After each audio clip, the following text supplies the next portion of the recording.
Hey up guys, this is another combat mission Battle for Normandy multiplayer video. This time I'm playing against General Sir Anthony C.H. Melchett, who you'll have heard of if you've gotten here from Red Orchestra. And we're playing the game turn-based over a simulated LAN connection via Hamachi. This is a lot faster than doing it the play-by-email style. The downside is that recording wise I can't go back and replay the turns and see everything that happened and make it look all nice and pretty, so the footage is quite raw. It literally is me zooming around the map like a madman trying to see everything. It's a very interesting game, so hopefully you can bear with me on the technical side there. What you're looking at here then is the map, very nicely put together. Some nice French countryside, a bit of bocage, some orchards, a little village in the centre there. Except we randomised the weather and it's night. So it's pitch black out there, no one can see a thing. Now, I'm going to be playing as the Brits against Generals Waffen-SS, and the darkness is something of a mixed blessing. On the one hand, I don't need to worry about long-range tank or machine gun fire, which is somewhere where the German army generally trumps the Brits, but on the flip side, the British infantry is short on close-ranged firepower and really relies on its armour and artillery and air power to bail it out of all of its problems. The Germans, and the SS in particular, have a lot more infantry firepower, so night fighting and the point-blank ranges that go with it are going to be a lot more difficult for the Brits than pretty much anybody else who they decide to fight against. So, the plan is to get to the objective firstest with mostest, to force General to come to me in a way that's going to help me get the best results out of my fire support. For the village rush, I've got an independent parachute company which is armed to the teeth with Stens, Brens and satchels. They're going to be jumping in some half tracks and rushing up the main road from the word go. Hopefully they're going to be able to get there first and set up on the reverse slope. To back them up, I have 4 Shermans and a pair of mortar teams. The flanks are going to be getting a scout section and a machine gun section each, both of which are in Bren carriers. Hopefully they're going to be in a position to screen off, give me some advanced warning of any incoming flanking movements, and be in a position to take advantage of any opportunities that pop up. Finally, I have a stripped down, bare bones motorised infantry company which is going to be walking up behind the main effort and the paras, so that I have a moving reserve. It's not a perfect plan by any means, it's not a perfect setup. I've got a limited amount of points to pick things from, and these are some very difficult conditions and terrain for the Brits to work with. But if everything was perfect, it would make for a boring game. Here we go then guys, things start to kick off just as the first para platoon is offloading in the village. Okay. Go. Come on, fucking shoot! Oh shitting hell! Shoot! Somebody please! Fucking hell! And then it just blows up for good measure.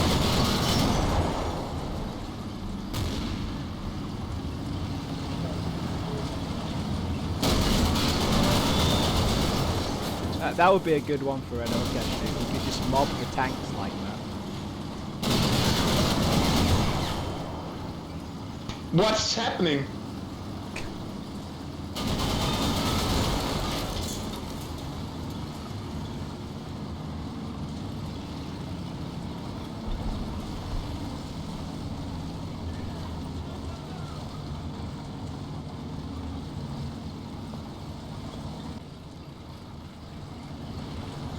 Find out what these horrible little symbols can do.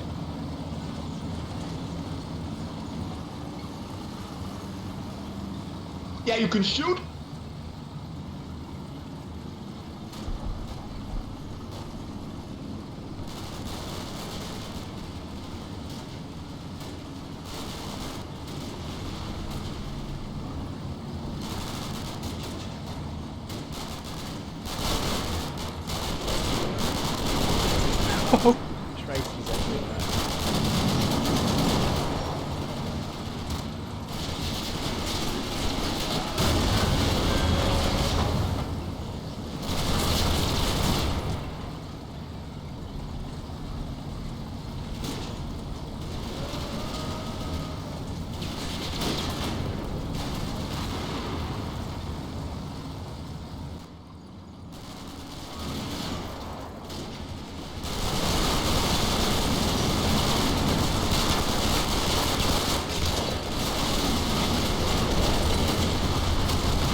Oh, well, of course.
Nice and messy.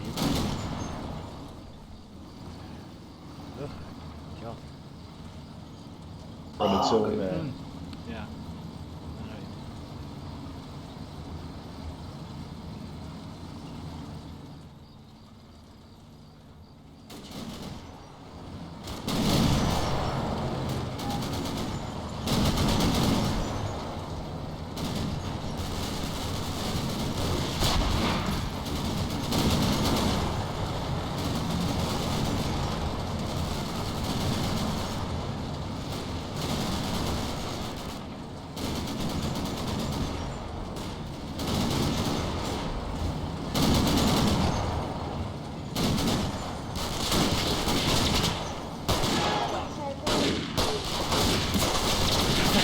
You can see the little guy trying to storm that building with the panzer strap. Running in there with his pistol. I can't even see what the fuck are they doing. Oh, if you cycle through Alt and T, you can turn like the foliage on the trees like that. Ah, for God's sakes.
Come on, shoot back, you fucking pillocks.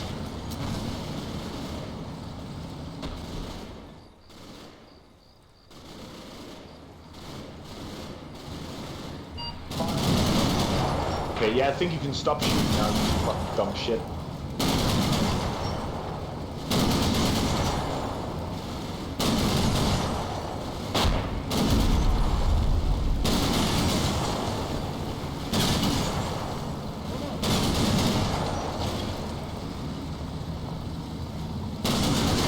Well, that's disappointing. Blew their way in there and there's just dead Germans standing on the ground.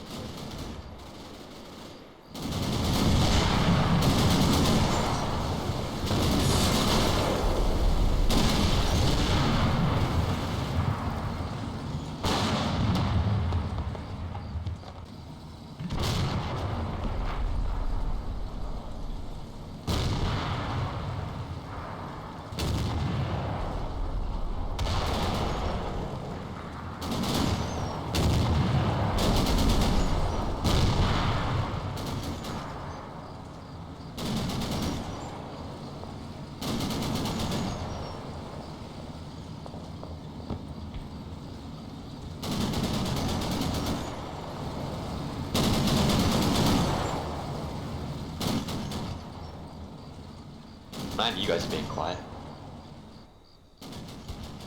You did Concentrating. Mm. Oh, stupid machine. Okay, Google, show me Frank Wood's timber.